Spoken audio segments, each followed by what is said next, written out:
10 টাকা খরচ করে যদি 200 টাকার জিনিস তৈরি করা যায় তাহলে কেমন হয়। আসসালামু আলাইকুম viewers, welcome back to my channel. আশা করছি যে যেখান থেকে আমার আজকের ভিডিওটা দেখছেন সবাই ভালো আছেন। আলহামদুলিল্লাহ আমিও ভালোই আছি। আজকে আপনাদের জন্য খুবই সুন্দর একটা সয়াবিন তেলের বোতল দিয়ে খুব সহজে একটা প্লান্টার তৈরি করে দেখাবো। কি কি লাগছে একটু দেখিয়ে দিচ্ছি। বোতলটা কিন্তু আমি ছুরি গরম করে সুন্দরভাবে কেটে নিয়েছি। নিশ্চয় দেখেই বুঝতে পারছেন কিভাবে আমি করেছি। এটা কিন্তু খুবই সহজ। ছুরিটা গরম করে যে পেন্সিল দিয়ে এঁকে রেখেছিলাম ওই অংশটা আমি খুব সুন্দর করে কেটে নিয়েছি। এটা একটু সাবধানতার সাথে করলে খুব সহজেই কিন্তু করে নেওয়া যায়। দেখতে পাচ্ছেন দুই পাশে আমি একটু বর্ডারের মতো রেখে দুই পাশটাই খালি করে নিয়েছি। এখন যেহেতু প্লাস্টিকের উপরে রং করাটা একটু কষ্টদায়ক, তাই প্রথমে আমি হোয়াইট কালার দিয়ে বেসটা করে নিব। শুধু প্লাস্টিকের ক্ষেত্রে না, যে কোনো রং করার ক্ষেত্রে যদি আপনি হোয়াইট কালার দিয়ে বেসটা করে নেন তাহলে দেখবেন আপনার কালার ফিনিশিংটা খুবই সুন্দর আসছে। এটা কিন্তু একটা সয়াবিন তেলের বোতল, আর এটা দিয়ে যদি দারুণ একটা প্লান্টার তৈরি করা যায় তাহলে আর বাজার থেকে 150-200 টাকা দিয়ে কেন এবার প্লান্টার কিনে আনবেন। এটা দেখতে যেরকম সুন্দর, আর এটা যদি সাজিয়ে রাখেন তাহলে তো এটা সৌন্দর্য আরও বেড়ে যায়।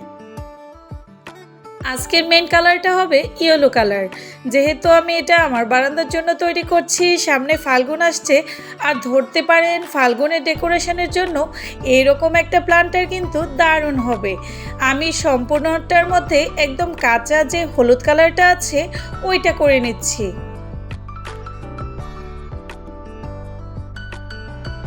একদম হাতের কাছে থাকা জিনিস দিয়ে যদি আপনার কাছে 2-3টা রং থাকে, একটা তুলি থাকে, তাহলে আপনি এইরকম একটা খুবই ইউনিক প্লান্টার তৈরি করে নিতে পারবেন। আমি এখানে প্রজাপতি ড্রয়িং করব, যেহেতু বারান্দায় রাখবো তাই একটু পেন্সিল দিয়ে শুধু ডিজাইনটা একটু ড্র করে নিয়েছি, যাতে করে আপনারা দেখে একটু বুঝতে পারেন। যেহেতু বোতলটা একটু উঁচু নিচু আছে তাই রং করতে একটু সমস্যা হচ্ছিল, কিন্তু কাজ করার সময় কিন্তু এত ভালো লাগছিল যে একটা তেলের বোতলকেও এত সুন্দর একটা লুক দেওয়া যায়।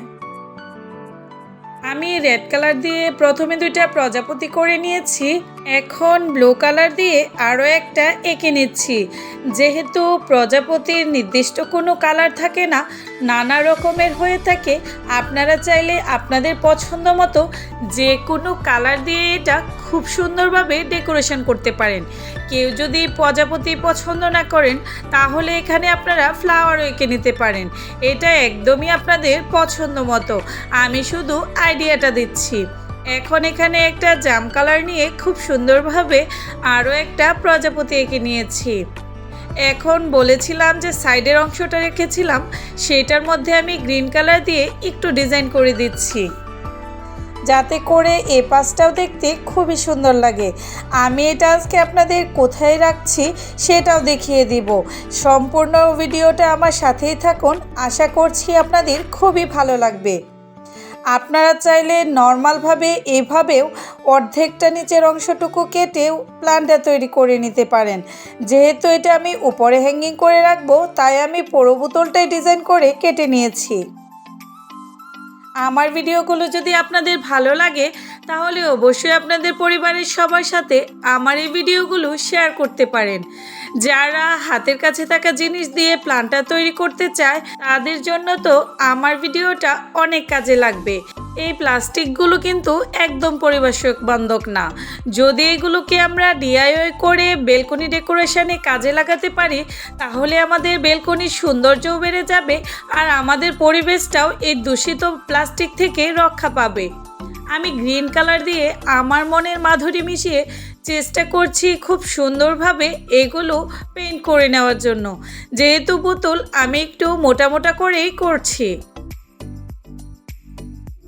আমি 2টার নিচের অংশে এবং ওপরের অংশে দারুণভাবে 2টা আউটলাইন করে নিয়েছি। কেমন লাগছে অবশ্যই কিন্তু আমাকে কমেন্ট করে জানাবেন। আপনারাও চাইলে এইরকম সুন্দর সুন্দর প্লান্টার তৈরি করে নিতে পারেন এই প্লাস্টিকের বোতল দিয়ে। নিচে দিয়ে আমি একটু ডট ডট দিয়ে দিচ্ছি একদম দেখার সৌন্দর্যের জন্য। মোটামুটি কিন্তু আমার কাজটা কমপ্লিট হয়ে গিয়েছে। এখন এই যে প্রজাপতিগুলো এঁকে রেখেছিলাম, শুকাতে দিয়েছিলাম, ওইগুলোকে ফাইনাল লুক দেওয়ার বিষয়। এখন আমি একটা ব্ল্যাক কালার নিয়ে নিয়েছি, যেটা দিয়ে আমি প্রজাপতির যে আকৃতি মানে ডিজাইনগুলো থাকে ওইগুলো করে নিচ্ছি। রেড কালারের মধ্যে ব্ল্যাক কালারটা এত সুন্দর ফুটে উঠেছিল, নিশ্চয়ই আপনারা দেখেই বুঝতে পারছেন। এটা আমি একটু শুকাতে দিব, আরও একটু ডিজাইন বাকি আছে, পরবর্তীতে শেয়ার করছি।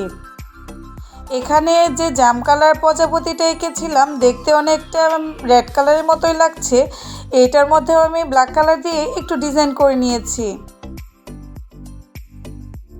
আমি ব্ল্যাক কালারের কাজগুলো আগে করে নিচ্ছি, উপরে আরেকটা প্রজাপতিতে একটু অন্যরকমভাবে আরও একটা ডিজাইন করে নিয়েছি।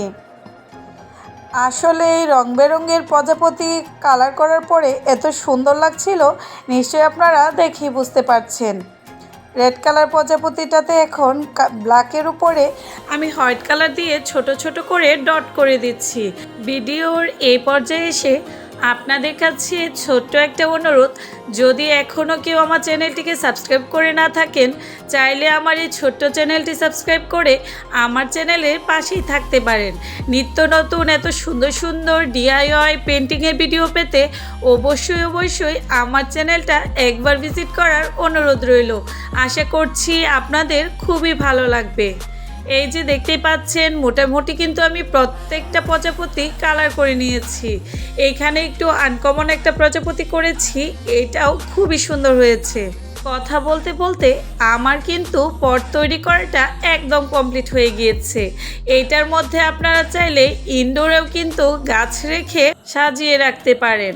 আমি অবশ্যই দেখিয়ে দিচ্ছি যে এটার মধ্যে কিভাবে রাখবো। যেহেতু আমি ইয়েলো কালার করেছি আর এটার মাপে আমার ওই রকম কোনো পটও তৈরি করা ছিল না। আমার যে ডিআইওয়াই করা মানি প্ল্যান্টের জারটা ছিল ওইটাই আপাতত এটার ভিতরে রেখে দিয়েছি। আপনারা চাইলে অনায়াসে কিন্তু এটার ভিতরে মাটি দিয়েও গাছ লাগাতে পারেন।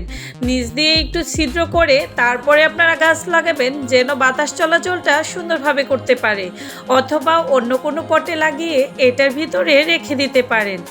আজকের ভিডিওটা এই পর্যন্তই। আবার নতুন কোনো ভিডিও নিয়ে খুব তাড়াতাড়ি আপনাদের সাথে হাজির হয়ে যাব। আমি একটু এটা দাঁড় করিয়ে রেখেও দেখাচ্ছিলাম যে এটা কত সুন্দর লাগছে। সবাই কিন্তু জানাবেন যে আমার আজকের প্ল্যান্টারটা আপনাদের কাছে কেমন লেগেছে। যদি ভালো লাগে তাহলে অবশ্যই একবার ট্রাই করতে পারেন। নতুন কোনো ভিডিও নিয়ে খুব তাড়াতাড়ি হাজির হব। সবাই ভালো থাকবেন। আল্লাহ হাফেজ। আসসালামু আলাইকুম।